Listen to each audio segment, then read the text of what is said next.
Well, hello and happy Friday to everyone. Happy Friday, wherever you're joining us from. We are live on this another Friday for our lunch and learn. Wherever you're joining us from, if you're on LinkedIn, if you're on YouTube, or if you are on Facebook, we want to welcome you to this another Friday lunch and learn. With me today is Dr. Siegfried Howell, my co-host. He is a life happiness and relationship consultant and master life coach.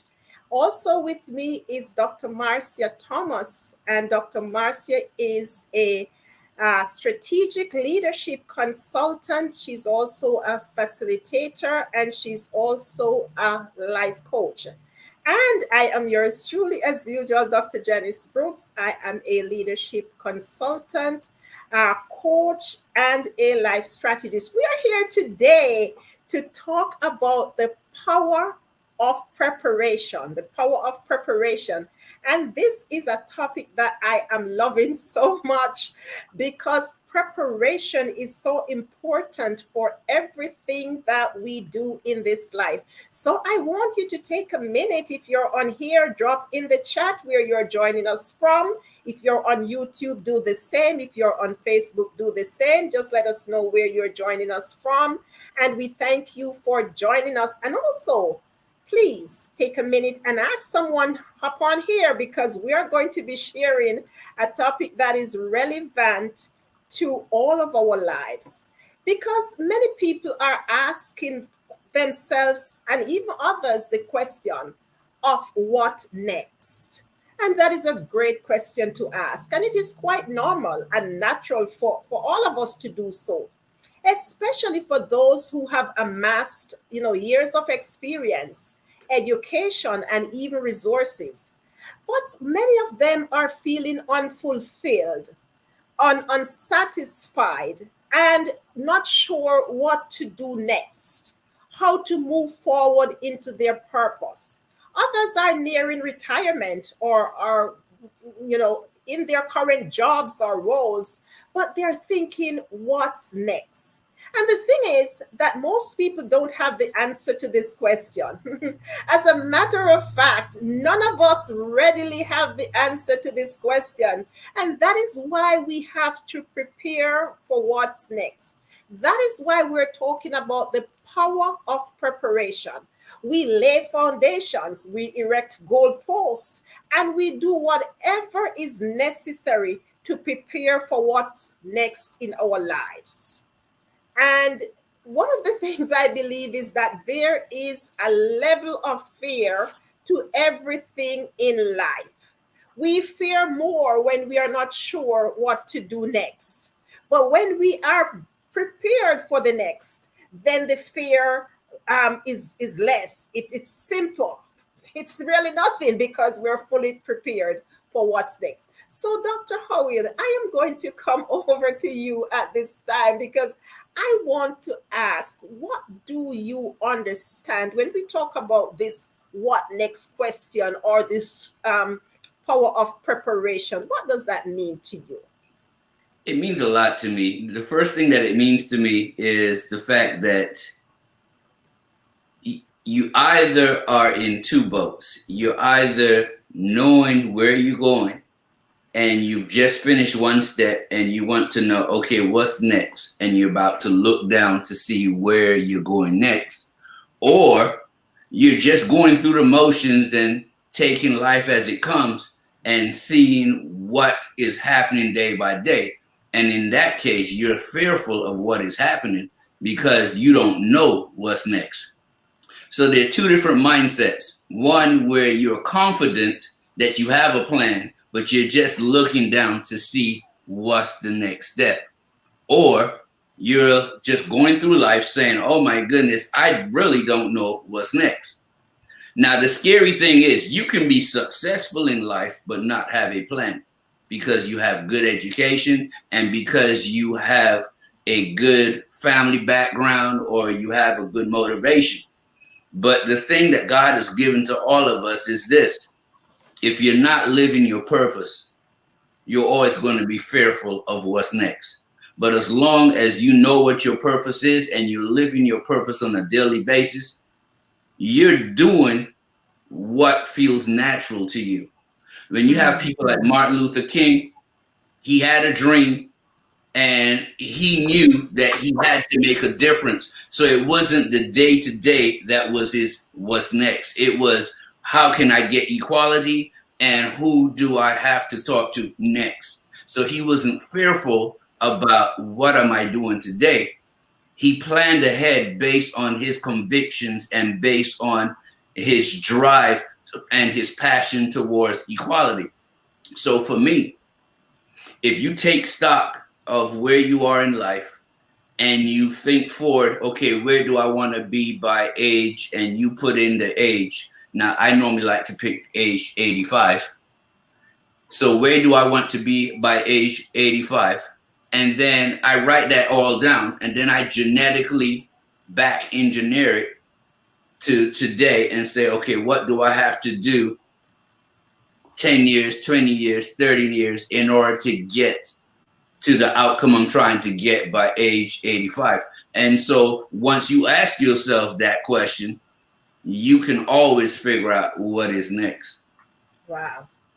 I like that because that has a deep planning aspect to it. Dr. Marcia, if I were to ask you the same question that I asked Dr. Howell, just to lay the foundation about this what next, what would you add to that? For me, good afternoon, everyone. Thank you so much for coming. For me, what next, for me, involves two very important concepts: identity and surrender. Because I look at the fact that, from a life coach perspective, that there are different times in your life when you have to ask the question, what next? And it can be that there are persons who are so accomplished and have tried so many things and have been jack of all trades that they now ask what next. And then it can be an instance in which somebody has to retire and asks what next. It can be that you're out of a relationship, you're in a relationship that has not worked, you have been married for 40 years, you have to move along, and you ask the question, what next? And it can be that you're at a place where your back is against the wall and you have to ask the question, what next? I particularly feel, and it is my firm opinion, that when your back is against the wall, your what next becomes so meaningful that whatever you do after to answer the question is involves making a fundamental or major decision that improves your life. It does not keep you at the same place. But the person who has accomplished and is looking what next does not take that question so seriously because that person has choices. However, if you do not have a choice, the what next question becomes a very laden question that you must get an answer to. And when you get that answer, it is a life-changing decision that you have to make for better or for worse, in sickness or in health. What's the next thing that we say when we are married? That's The it. death do us Or part. richer or poor. That's it. Wow. Beautiful, beautiful, beautiful words there, Dr. Marcia, because I actually do believe that what next question is not just an important question, it's actually a critical question. At some point in time, it literally becomes a life and death question. What next?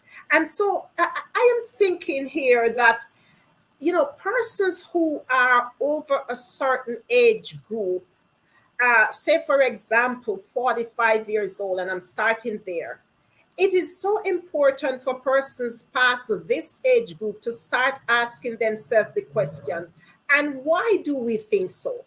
I personally think that this is a crucial self assessment moment and also a crucial self awareness question. And it's a time when we really have to sit with ourselves and really think this through. This is like a face-to-face moment. Some of us would call this is a come to Jesus moment when we just have to face the reality of where we are in life and what we are doing at this point in time, and be able to ask ourselves, what next? And this is what we're talking about today. We're not even talking about the end of the world or anything like that. We're talking about people preparing for the next. How do you prepare? Is this preparation going to be a process? Is it going to be a drastic change? Is it going to be a simple pivot? Is it going to be something that is going to, disturb your comfort zone? What is this change going to be for you? And every person has to come face to face with that. No other person can answer that question for them. They have to come face to face with that. And this is why we are here today, because we want to help others to come face to face with this question. What is your next? Dr. Howell, take this question for me, because I want to know how does this what next question ties in with purpose and with passion? All right, so that's a very loaded question. I want to attack that from this particular perspective. Scientifically, you are growing until you reach age 21. Now, if I break down that scientifically, you have more cells being produced in your body than dying. After age 21, you have more cells dying in your body than growing. And so, to me, the what's next should start at age 21, because we're starting the process of dying. But it doesn't really hit us until we're in our 40s or entering our 50s. So you have quite a few decades where you're unaware of the fact that you're running out of time. And to add injury to insult, if you live to age 77 years old, you only would experience 4,000 weeks in your lifetime. So we're not here on this earth for that long. So to get to age 45 and not know what's next, to me, is a serious faux pas on our parts. You should be aware of your destination and not let your mindset change at age 45 or somewhere proximate to that. And so the problem is, a lot of us don't realize that we're running out of time until age 45, and we realize that we may not have achieved everything that we want to achieve. So now we're starting to focus our energy on things that are the most important to us. For some of us, it is family. For some of us, it is getting our 401k or our investments in line so that when we're ready to retire, we have enough money. For some of us, we're realizing that we wasted our money, and now there's no way for us to retire when we want to because we haven't planned ahead.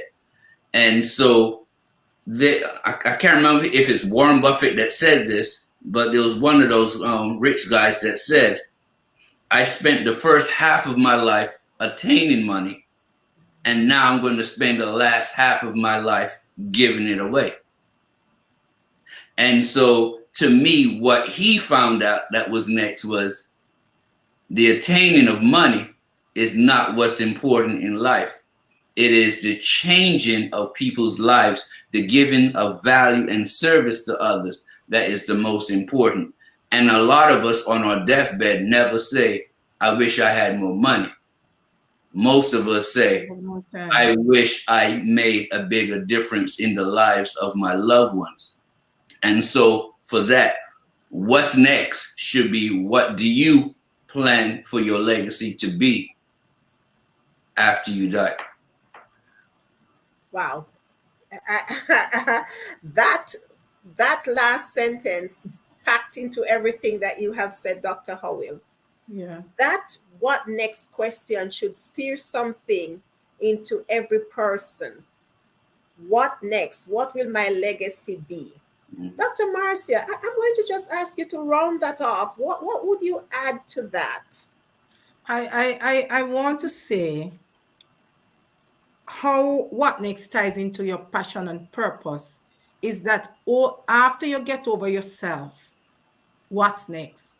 Hmm. And so when you come to the end of yourself, regardless of the age, you begin to the what next question takes meaning and purpose. And I go right back to what Dr. Howell is saying. The real question comes, what do I want to do with my life? Because when you answer that question many times, what next drives you to your purpose and fuels your passion, because you have nothing else to do but what you do. And that's why a lot of people say, when you retire, life begins for you. And some people say life begins at 40, because at 40, really, there is a subconscious desire or the subconscious conclusion that you would have accomplished to a certain point, that you are now able to pause and look at what you really want to do with your life. But I want to just draw two illustrations, if I can, very briefly. The wisest man on earth came face to face with his purpose and his passion and made sure that they intersect in a meaningful way when he asked the question, what next? After he had tried everything and had how many concubines and so on, he got to a point where he now said, all of this is foolishness, vexation of it. What have I accomplished? So, what do I need to really do what would make sense, as what Dr. Howell say, what would really give my life more meaning? And God, when he was ready for the answer, came to him and said, I am willing to give you what you want once you understand. Know that you understand. And he said, no, what do you want? He says, I want wisdom, man, because without wisdom, it doesn't make sense. So he asks for the wisdom and the knowledge, because it is really the knowledge and the wisdom that allows you, after you ask the what next, it is the experience you have acquired that makes you now tie in your passion and your purpose, because your passion makes you serve people. And if you are not serving persons, and you are even 100, you are not fulfilling your purpose. Your purpose involves giving yourself in whatever way you have been destined to give to people. The next thing I have found is that persons need to understand that they must start to identify and harness their passion so they can actually drill into their purpose. Do you know why? Life has an ungrateful way of putting you aside. When you reach 45, there is a culture in most countries where you are not as valuable as you were when you are 30. So if you attend an interview, persons are likely to say it is cheaper to get somebody that is 30. It is easier to mold them into how you want them to become in your organization. And the longevity is a little easier. So you begin to become very dispensable at 45. And so I'm agreeing with Dr. Howell that you must make sure that any decision you make regarding your passion and your purpose, you are cemented and understand it, that you can segue into anything, because your purpose will always be in your mind. And whatever ways you can use to actually fulfill your purpose would be your what next. And so you must constantly ask yourself after 25, what next? Because you must prepare for what is next by understanding where you are situated at the time that you are situated. You must identify where you are. You must identify where you want to be. You must identify what you want to do. You must identify how you want to do it. And you must take the steps to gradually progress, that when you get to 45, 50, and maybe 60, you are nearer to where you want to be to fulfill your purpose than further from it. Wow. I just love this. And, as I listen to you, Dr. Marcia, uh, uh, uh, let me just add here, because I know many persons are listening to us. It may be the replay. And if ever you come to listen to the replay, we do ask you to do hashtag replay so we can know that you came back and listened. And we thank those who are here listening to us now.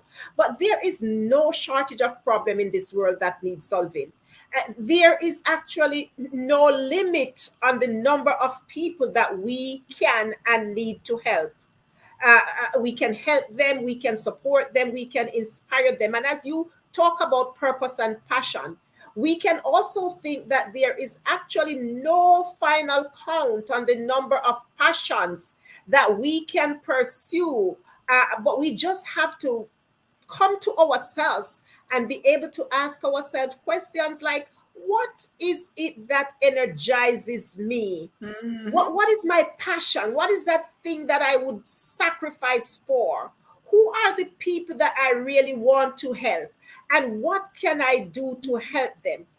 What are some of the things I love to do? And how do I apply, like these passions and this thing that I have in here inside of me, these potentials that are overflowing? How do I now use these at this time to prepare for my next? And those are considerations that we want to make sure that everyone take away from us. And that is why in 2 weeks' time, let me just put a plug right here, because in 2 weeks' time, we will be hosting a session inside of a Zoom room, and it's going to be called the Power of Preparation.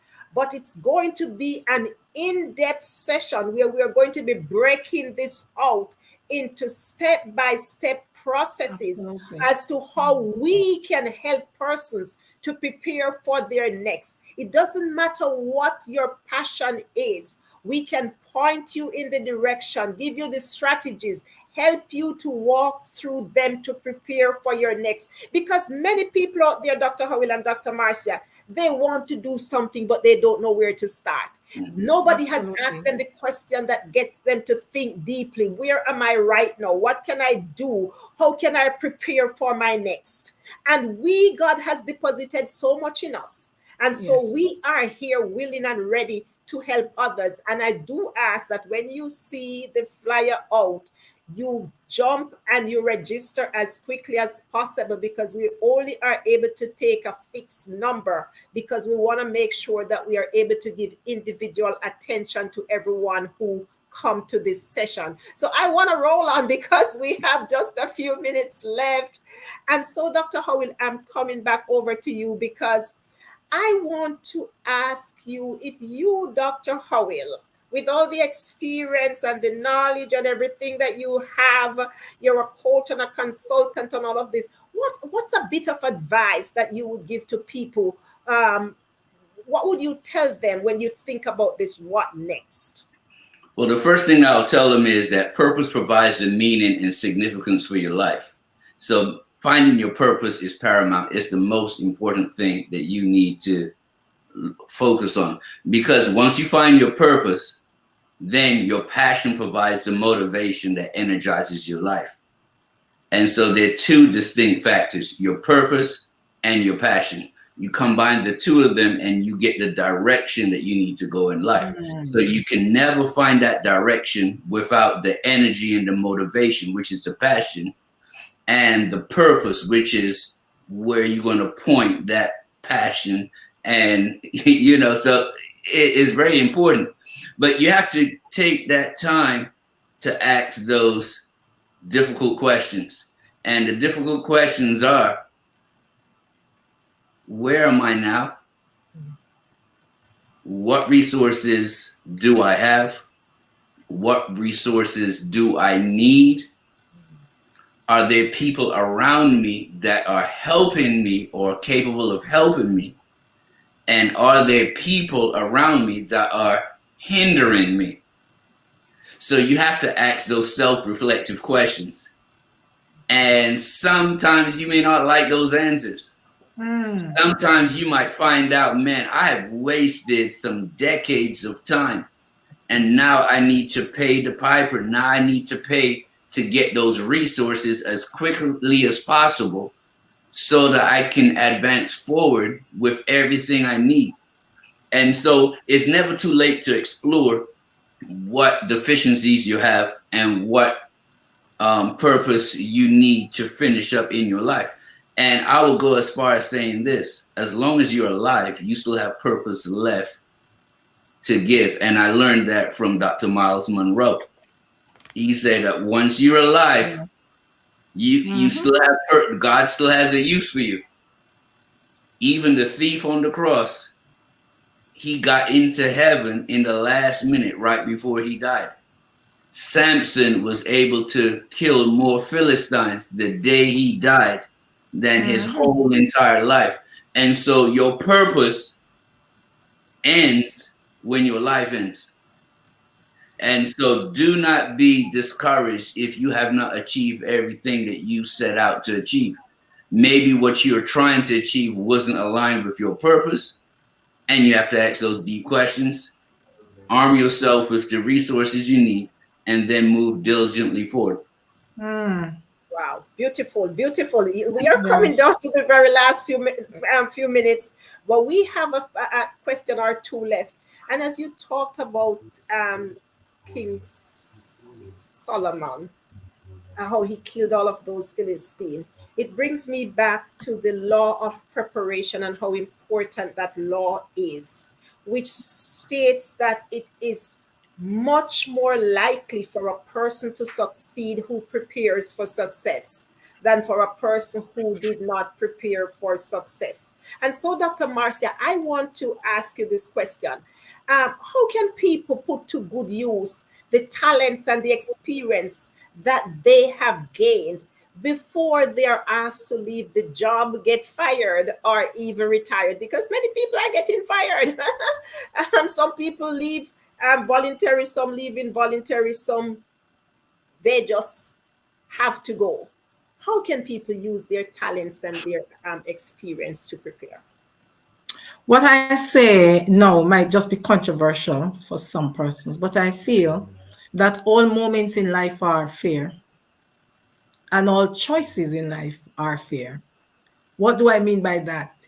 If you are your life, and if you believe that your life is charted by a greater force than yourself, for those of us who believe in power that is higher than ourselves, for example, my belief is in God. That I believe He created me fearfully and wonderfully made me, and that my steps are ordered by Him. So whatever He allows to cross my path is what I need to ignite me to find my purpose and my passion that Dr. Howell mentioned to, and move in the direction of what I was created to do. And so for me, in that context, there is no moment that is not fair, and all choices are fair. The reality is, what will I be doing with it is the next thing. So I would never say to someone, if you are not sure about your purpose, if you are not settled and absolutely certain what you want to do,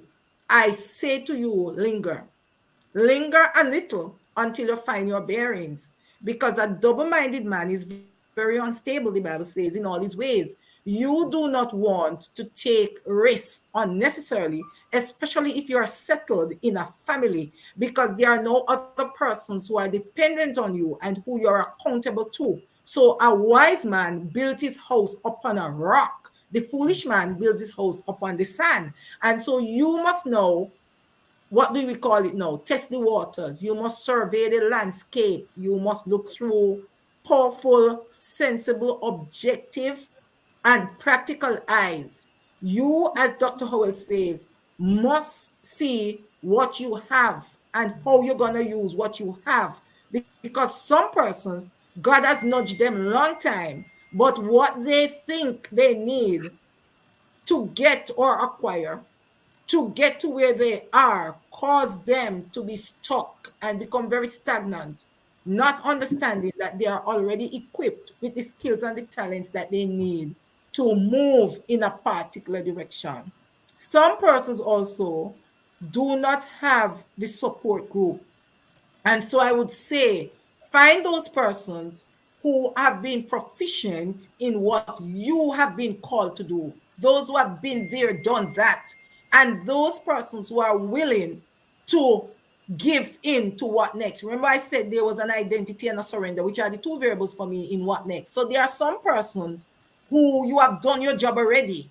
You have finished your course in relation to what you are required to do. And you need a succession planner. You need to move it to someone else, because that is what God has now said to you.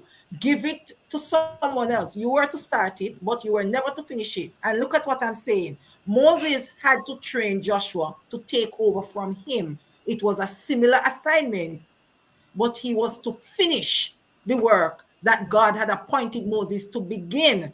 That's for us. There are persons who really want to fulfill their purpose and carry out their passion and assignment. You need to find persons who have similar passions or have been close to your passion, because you need a mentor many times and a destiny helper to carry you to the fulfillment of your passion. You also need to take moments, pause, and do reflection moments.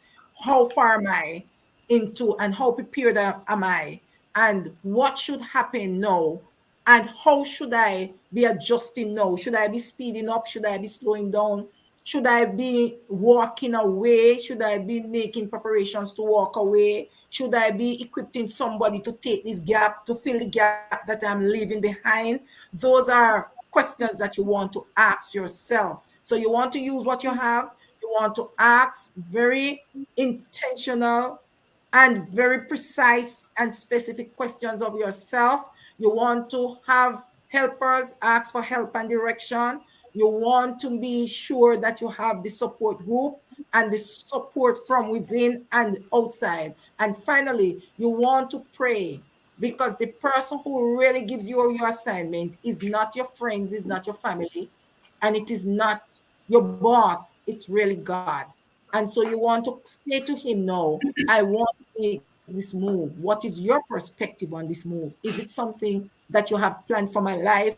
Because I don't want to start over. I want to be moving forward confidently and intently and purposefully. And so those are some of the ways I would say to persons who really are looking at what next.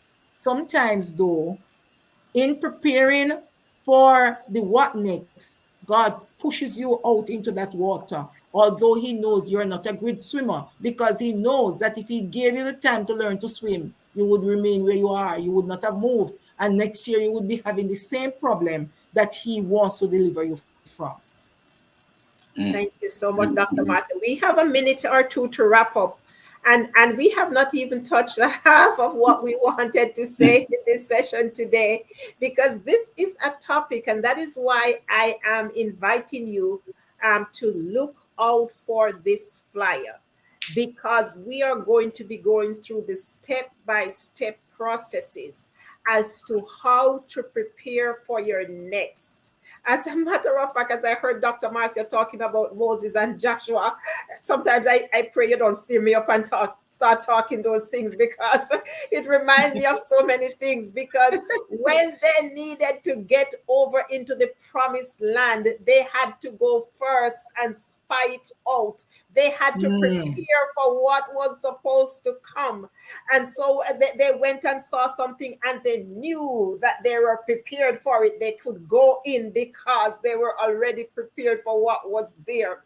So as I close, and I'm going to give Dr. Marcia 1 minute and Dr. Howell 1 minute to just wrap up, but I want to say to everyone who is listening today, establish a starting point. And it is at the starting point that you ask yourself all the questions that are necessary. One of the most important questions is to ask, what do I want to do?